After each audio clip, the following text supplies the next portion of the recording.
ভেজাল মুক্ত pure tomato ক্ষেত থেকে ট্রলারে করে নিয়ে এসেছে চাষি ভাইরা এবং সে টমেটোগুলো এখন বাজারে তোলা হচ্ছে।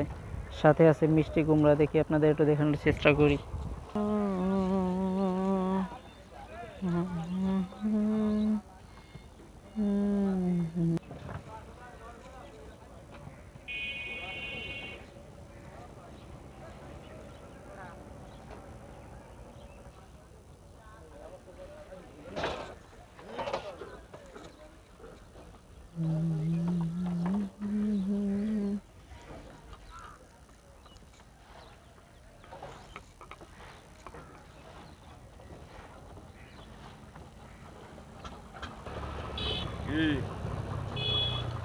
তোমরা আনতে পারবি?